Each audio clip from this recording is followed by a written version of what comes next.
planet-sized dark areas on the surface of our star. Astronomers have long known that sunspots are regions where magnetic fields become concentrated. Yet anyone who played with magnets as a child has felt how magnetic fields of like polarities repel each other. Likewise, the strong magnetic fields of sunspots should naturally repel each other too, causing the sunspot to quickly dissipate. Indeed, observations show that surface material clearly flows out of the spot. What then makes sunspots so long-lasting? How do they remain intact for weeks and months?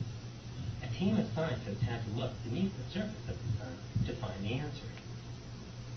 Alexander Kosovichev and Junwei Zhao of Stanford University, along with Thomas Duvall of NASA's Goddard Space Flight Center, used MIDI's unique ability to probe the happening just below a sunspot surface, and for the first time, they have clearly observed inward-flowing material.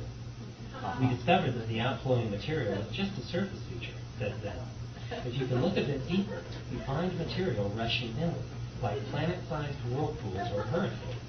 This inflow pulls the magnetic fields together. The cool downward flows dissipate at the same depth where the hot upward flows diverge, explained Duvall. With these data, one cannot get a sharp enough picture to really explain the details. Until now, we've looked down at the top of sunspots like we might look down at the leaves and treetops. For the first time, we're able to observe the branches and trunk of the tree that give it structure. The roots of the tree, however, remain a mystery. That's for you guys. Now, so they started to see now that the sunspot, which some of them are like 14 times the size of the Earth, okay, are huge vortices going towards the middle. And when they talk about material being spit out of the sunspot, you guys know what material that is? Water. Large amount of water comes out of sunspots on the sun, right beside the fire. Is that their conclusion? No, that's measurements. Pardon me? Is that their conclusion? That's their measurements of the material that's coming out, mostly water. Well, steam, you know, H2O. Yeah, it's spectroscopy. But then, you know, so then I was thinking about that. I'm like, okay, well, you know, if you were to travel through the universe, and everything in the universe is a singularity, then you could, you know, build a ship that's able to go inside a singularity. That ship would have to have a drive at its center that's a singularity itself. Okay? And you could enter a local singularity, and because you're in singularity, connected to all things, you could come out anywhere you want, anywhere else in the universe. And you could actually follow a linear progression of that travel. Although it would only take seconds for you to go across the galaxy, you would still go through the singularity of the sun, through the singularity of the hub, and then out to another singularity that would be a solar system in some other corners of the galaxy. You could even go from the hub to another galaxy hub and then come out wherever you want there. You guys are following this? Yeah. Okay. Now, if you think of it this way, then it's like, okay, well, we should be able to see these guys coming in and out. So I started to investigate this, and I found something very bizarre.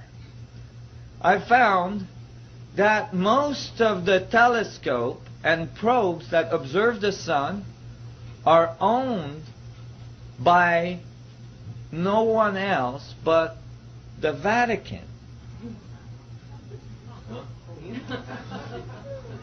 The Vatican. And I was thinking, well, that is strange. What does the Vatican want with the sun?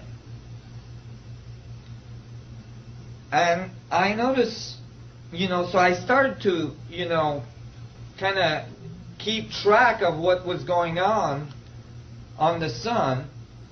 And I kept on downloading, material from NASA, from the SOHO probe, which is a probe that's orbiting the sun.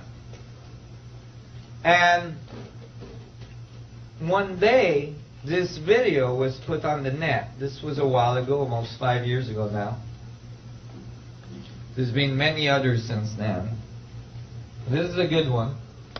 Let's take a look at it. They placed this on the sun. Now this is the probe telemetry. This is the camera. And it has a little arm that has a protective lens because otherwise the electronics would get overwhelmed. And this is the sun surface here. This is a representation of the sun surface. And this is the video.